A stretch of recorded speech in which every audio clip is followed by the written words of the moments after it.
Greetings again, Ecotopians. We are here today to celebrate the winners of the science project exercise that you have done. So before I get real silly and introduce them all, I just wanted to remind you that the purpose of this exercise was to give you first-hand experience in the scientific method as it's really practiced. And that includes, yes, forming a hypothesis, a null and alternate hypothesis, and a method for testing it that is logical and reasonable, and to do the experiment and to write it up, but then to take it the next step, which is to submit it for peer review, which you folks have all done, and to engage in peer review and to actually look at other people's papers and to critique them, and to actually compete with other scientists for whatever prizes there are, grants usually. In this case, the winners have won a virtual chocolate. That's the best I could do. Okay. And this is a public sort of thing, and so you are going to now learn who the big winners are. Okay, so who are they? Let's see, we start here with Carissa Cooper, who she did an experiment trying to figure out the best way to store lettuce in the refrigerator, and she did a bunch of different methods, and look at all these great graphs she made, and she concluded that her evidence suggests that the best way to keep lettuce fresh in the refrigerator is to put some damp towels in the bottom of a Ziploc bag and to seal the lettuce inside a plastic bag. And so for that she gets a prize, which in this case is a virtual chocolate. Good job, Carissa. Number 2 is Derek Satterley, who did a paper comparing the growth of, let's see, I think he used string beans, 3 different ways. Let's make this bigger so you can all see it. He grew beans 3 different ways. One is hydroponically, in which, let's see, goldfish water with all the excretions of goldfish irrigate the bottom, and then some in a greenhouse and some outside. And what he found was that, let's see, the the plants that were, this is probably the best picture, the plants that showed that were grown in hydroponically had the best growth compared to greenhouse and outside. Now he didn't count for temperature, which would probably be my guess of the greatest effect, but anyway, he did a great paper, and so he gets a prize. He was ranked very highly among his peers.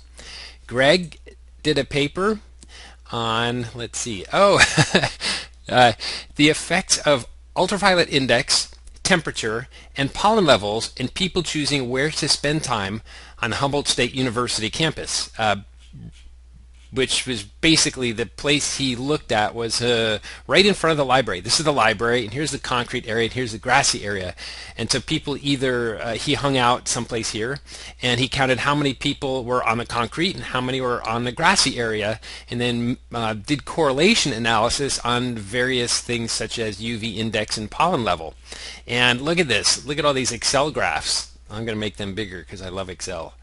Yikes, can you see that? Not only did he do graphs, correlation analysis, he even did the R-squared value, which is pretty cool. Not many people taking this class know, I wonder if that's true, know what an R-squared value is. And he got pretty high R-squared values too.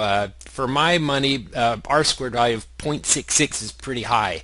So it looks like that the greater the UV index, the fewer people there are on the concrete. Strong correlation. I wonder if he discussed the relationship between correlation and causation. Did you know that there's also a strong correlation between ice cream sales on Long Island beaches and shark attacks? The more ice cream that's sold, the more shark attacks there are on Long Island Sound. Okay, anyway, let's see. So there you go. And he showed some correlation, so that's great.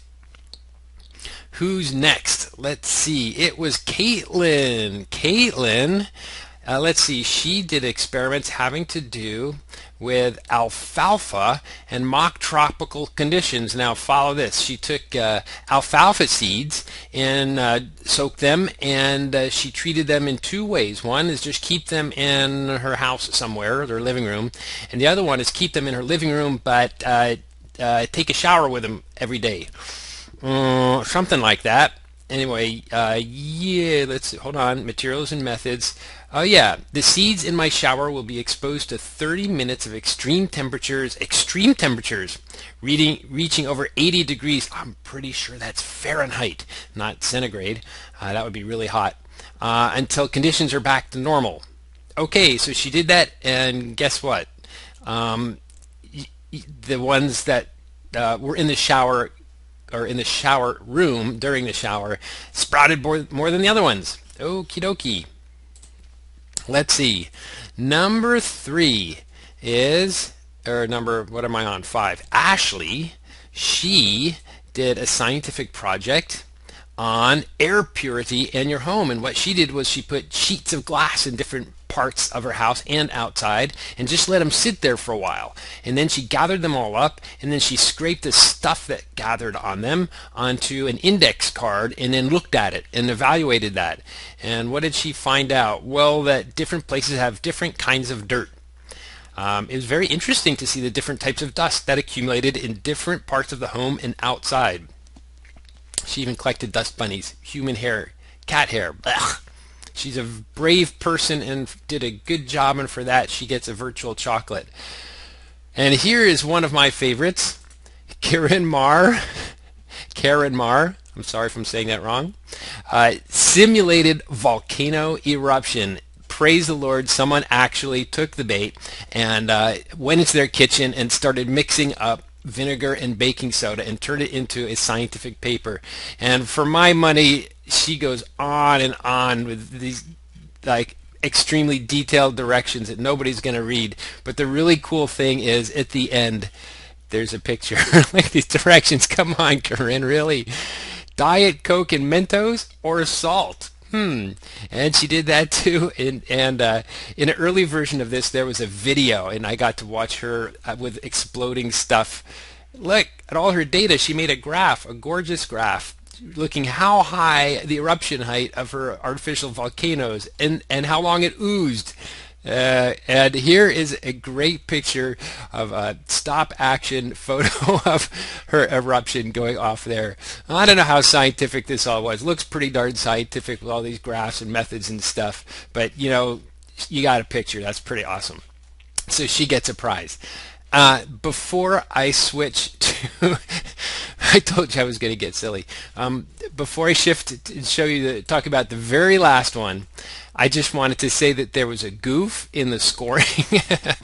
And the scoring scale on 1 to 5 in 3 places, it was described in 3 places. In 2 of the 3 places, it said 1 is the best and 5 is the worst.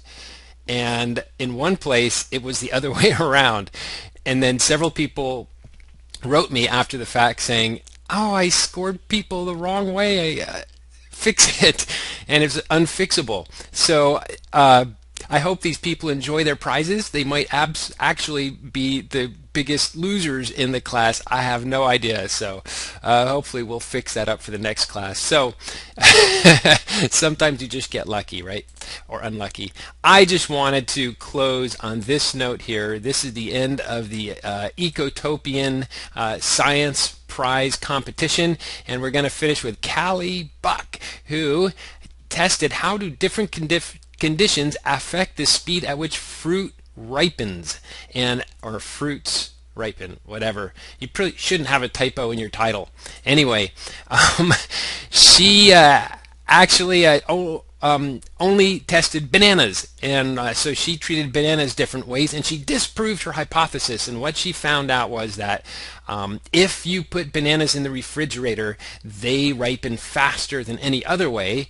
And here's her wonderful multicolor graph that shows the days days to ripening in green. If you put it in the refrigerator, it is really quickly ripens. But if you want to keep your bananas, the best thing to do is keep them sealed up in a Ziploc bag. Who knew?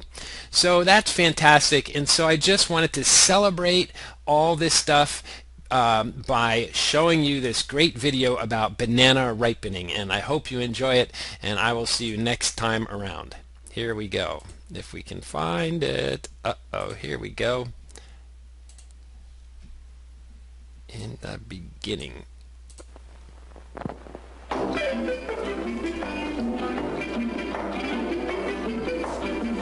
I'm Chiquita Banana, and I've come to say bananas have to ripen in a certain way, and when they're flecked with brown and have a golden hue, bananas taste the best and are the best for you. You can put them in a salad. Just one more minute. No, not yet, my dear. That greenish way you're looking means that you are ripe for cooking. How about me? No, no. When you are fully ripe, my dear, those little flecks of brown appear. Me? You're most digestible, my friend, delicious too from end to end. You can put them in a pie, any way you want to eat them. It's impossible to beat them, but bananas like the climate of the very, very tropical equator. So you should never put bananas. Never put your bananas. In the refrigerator. Bananas are a solid food that doctors now include in baby's diet. And since they are so good for baby, I think we all should try it. Oh! See. Okay, enough fun.